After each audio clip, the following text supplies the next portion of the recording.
샬롬 할렐루야.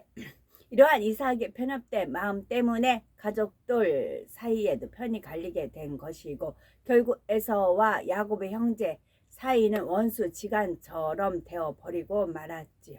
따라서 우리는 빌립보서 2장 14절에 모든 일을 원망과 시비가 없이 하라는 말씀대로 범사에 하나님의 주관하심을 따라 선을 쫓아야 누구도 원망이나 시비하는 일이 없도록 해야 되는 것입니다.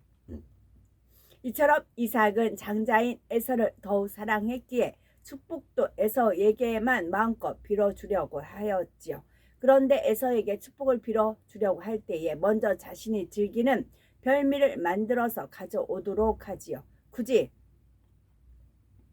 별미를 만들어 오라 하지 않고서도 에서를 위해 축복을 빌어줄 수도 있었을 텐데 이삭은 그렇게 하지를 않았습니다. 그것도 대충 음식을 만들어 오라 한 것이 아니라 자신이 즐기는 특별한 음식, 즉 별미를 만들어 오라 명하였지요.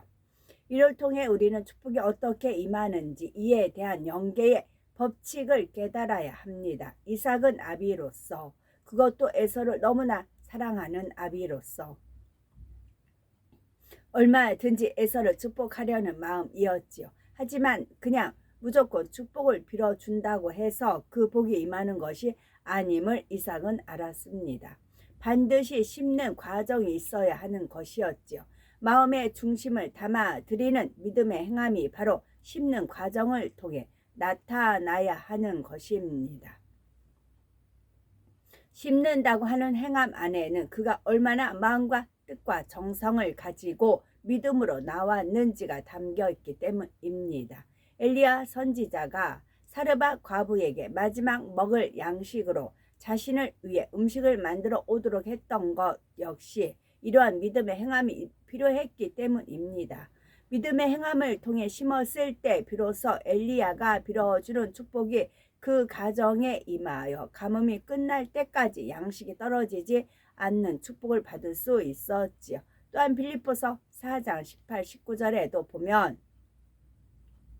빌립보 교회가 사도 바울의 사역을 위해 심었을 때 사도 바울이 그들을 위해 축복하는 내용이 나옵니다.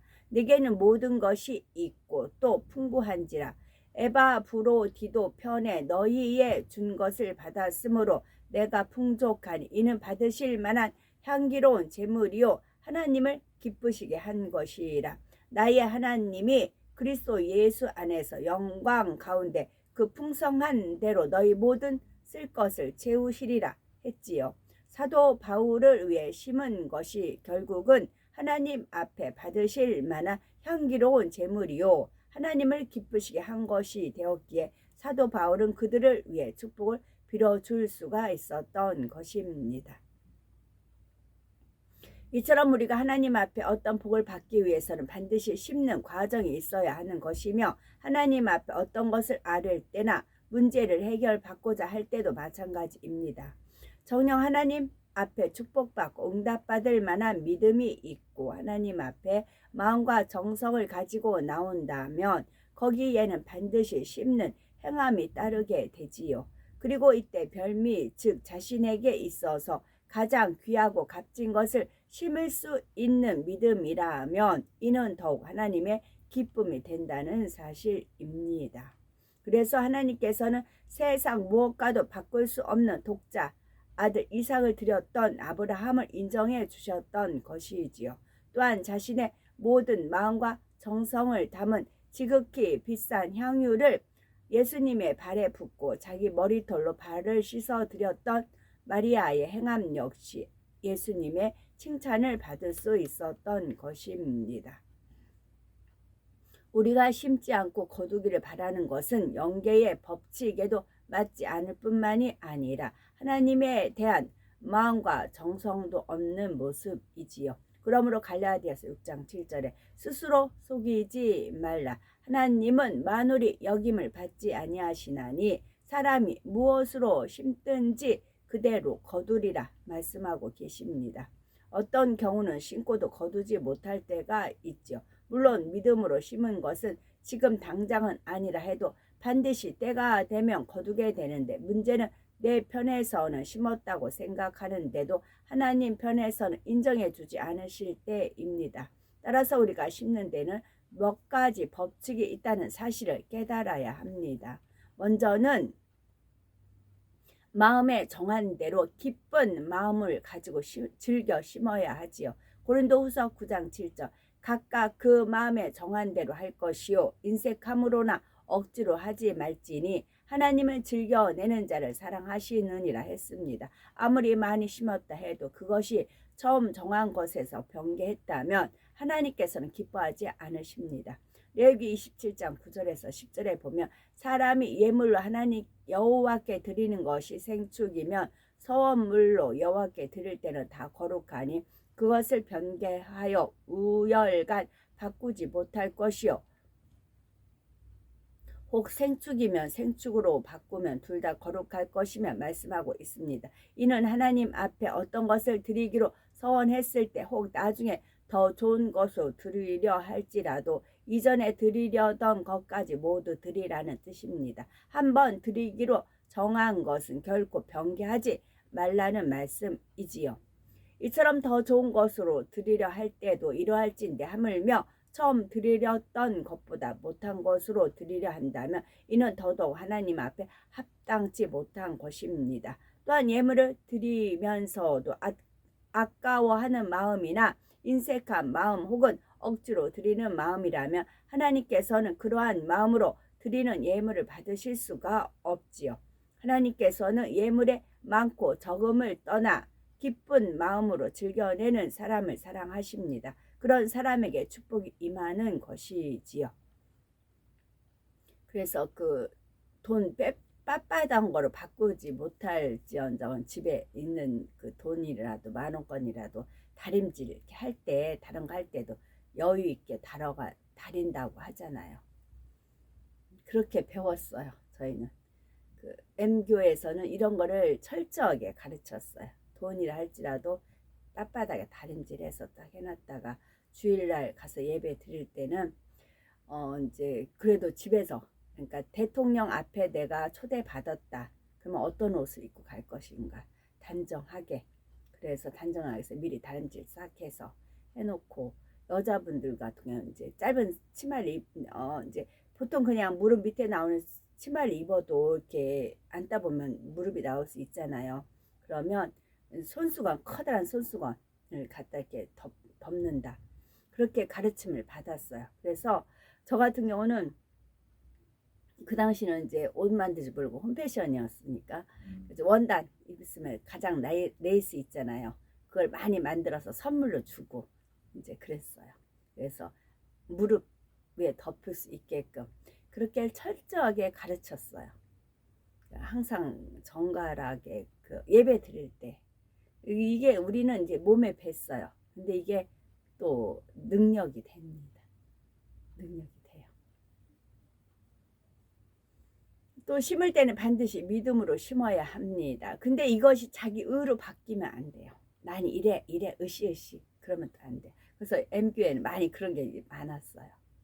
서로가 그거는 헌금 위원들이 한복들을 입었거든요. 안내 위원들이요. 그러면 한복도 이제 가격대가 있나 봐요. 한복에. 그러면 서로가 또 그걸 경쟁을 하더라고요. 제가 나중에서 저 하나님 만나고 나서 2000년 이후죠.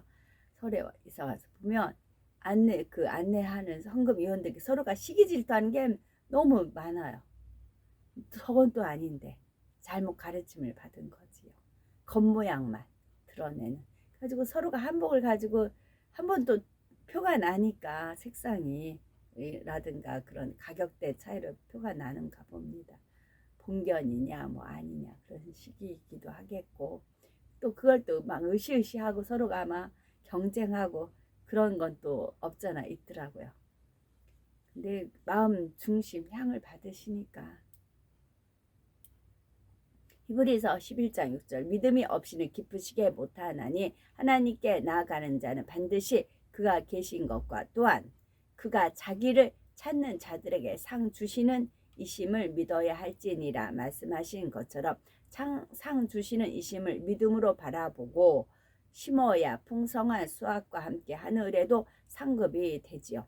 하나님께서는 믿음대로 역사해 주시기 때문에 믿음으로 행한 것은 당장에는 눈에 나타나지 않는다 해도 때가 이르면 거두게 되어 있습니다.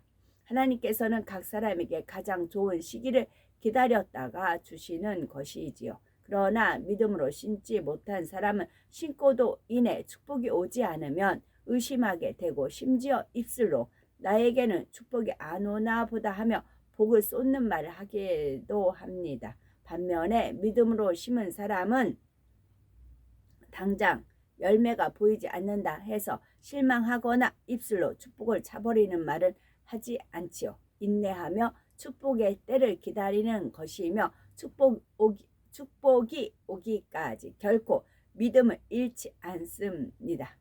다음으로 적게 심는 자는 적게 거두고 많이 심는 자는 많이 거둔다는 말이죠. 물론 하나님께서는 생활비 전부인 2렙돈을 드린 과부의 믿음을 기뻐하시지만 결국 많이 심었을 때에 많이 거두는 것이 영계의 법칙입니다. 덕이 많이 있어서 많이 심는 것은 당연한 것이지만 없는 중에도 최선을 다하는 것이 참 믿음이기에 이는 분명 하나님의 기뻐하심이 됩니다. 마지막으로 알맞은 시기에 심어야 한다는 것입니다. 예를 들어 벼는 봄에 심고 보리는 늦가을에 심듯이 심는 시기를 놓쳐서는 안 되지요. 또한 씨앗의 종류에 따라 각각 심어야 하는 땅도 다릅니다. 마찬가지로 하나님 앞에도 심어야 할 시기가 있습니다. 특별히 하나님께서 축복을 주시기로 작정하실 때는 이것이 축복받을 기회인 것을 깨달아 성령의 주관에 순종하여 심는 것이 지혜로운 것이지요. 또한 같은 물질을 심는 경우라 해도 어떠한 목적으로 심느냐에 따라 그에 따르는 축복이 다릅니다. 기왕이면 같은 물질이라도 더 크게 하나님의 나라를 이루는 데 쓰인다면 그로 인한 축복과 상급도 더 크기 때문입니다. 우리는 이러한 몇 가지 법칙들만이라도 깨달아서 하나님 앞에 믿음과 정성으로 심는다면 하나님의 종을 통해 축복을 빌어줄 때에 마음껏 임할 수가 있지요. 그러나 가장 중요한 기본적인 법칙은 바로 심을 때 거둔다는 것이며 야곱이 비록 강교한 꾀를 쓰기는 했지만 이삭이 즐기는 별미를 준비하여 그 앞에 나갔을 때 이삭이 그것을 맛있게 먹고 마음껏 복을 빌어 주었던 것입니다. 출애굽기 15장 26절 가라사대 너희가 너희 하나님 나 여호와의 말을 청종하고 나의 보기에 의를 행하며 내 계명에 귀를 기울이며 내 모든 규례를 지키면 내가 애굽 사람에게 내린 모든 질병이 하나도 너희에게 내리지 아니하리니 나는 너희를 치료하는 여호와임이니라 하셨지요. 이는 곧 하나님의 말씀을 청종치 않았고 하나님 보시기에 의를 행치 않았으며 하나님의 계명에 귀를 기울이지 않고 하나님께서 주신 규례를 지키지 않았기 때문에 결국 모든 질병이 오게도 된다는 의미이기도 하지요. 따라서 우리가 만약에 질병을 치료받기 위해서라면 하나님 말씀에 위배되었던 것을 회개하고 돌이켜 죄에서 떠나면 되는 것입니다. 창세기 3장 14절 하나님께서 뱀에게 종신토록 흙을 먹을지리라 말씀하셨는데 여기서 뱀은 원수마귀 사단을 가리키며 그들에게 흙을 먹으라 하신 것은 흙으로 지음을 받은 사람 그 중에서도 죄 가운데 있는 사람을 그들의 권세 아래 주셨다는 의미입니다. 그러므로 죄 가운데 떠나게 되면 그때부터는 빛의 자녀요 하나님께서 지키시는 빛의 공간에 거하게 되므로 원수마귀 사단이 더 이상 역사할 수가 없지요. 이는 꼭 질병의 문제만이 아니라 다른 모든 저주와 재앙에도 동일하게 해당이 됩니다. 바로 죄에서 돌이키고 떠나는 것이 모든 문제를 해결받는 첫 번째 단계입니다. 그런 후에 하나님 앞에 믿음으로 심게 되면 하나님께서는 그 믿음을 보시고 문제를 해결해 주시며 응답해 주십니다. 그 종신토로 흙을 먹을지어다 요 말씀을 제가 이제 배웠어요. 그래서 저한테 있던 것을 다 하나님 은혜 가운데 발견되는 이제 물리치며 기도를 해왔댔잖아요. 그리고 나서도 자녀들의 있는 모습까지 이제 내 거라 생각하고 기도했고, 부모 것도 역시 내 거라 생각하고 기도했고, 형제들조차도 있는 모습을 보면 내 거라 생각하고 다 물리치는 기도하고 버리고 이제 그런 싸움을 했다 말씀을 드렸어요. 저는 단지 거기까지만 알았어요. 근데 좀 쭉 읽는 중에 만약에 우리 자녀 하나가 이제 이제 할머니 할아버지로부터 배운 어떤 게 있어서 게으름이 있다. 그럼 제가 이제 그 게으름을 너무 싫으니까 사람의 부지런함에 있다는 말씀이 있잖아요. 그 말씀에 준해서 게으름을 놓고 막 기도를 했어요. 그러면 그 자녀한테 게으름이라는 것이 역사를 못한다고요. 중보기도를 통해서 그것이 없어졌죠. 예수 그리스도 이름으로 명해서 게으름을 주는 세력이 없어졌잖아요. 그래서 이 자녀가 부지런해지는 거죠. 중보기도가 그만큼 중요하다는 겁니다. 중보기도하면 나도 내 영혼도 잘 되고 상대 그 영혼도 잘 되는 것이고 그렇게 되는 거지요. 흑에 그 사람한테도 만약에 뱀이 먹을 거리가 있다면 중보기도하면 그것이 없어지는 거지요. 죄 가운데 있을 때는 죄의 담으로 인해 심은 것이 제대로 열매를 맺지 못했지만 이제 죄를 회개하고 돌이키게 되면 이전에 심은 것까지도 열매를 맺히게 됩니다. 또한 마음에 소원이 있어서 아뢰일 때도 내 마음을 담아 하나님 앞에 심는 것은 하나님을 기쁘시게 하는 방법 중에 하나입니다. 그것이 곧 믿음이기에 그 믿음으로 말미암아 하나님을 기쁘시게 하는 것이고, 이렇게 하나님을 기쁘시게만 하면 응답은 주어지게 되는 것입니다. 이러한 간단하면서도 가장 기본적인 축복과 응답의 법칙을 깨달아 우리 모두가 전능하신 하나님, 자녀들에게 무엇이나 주기 원하시는 사랑의 하나님을 만나고 체험한 우리가 되어야 되겠습니다. 아멘.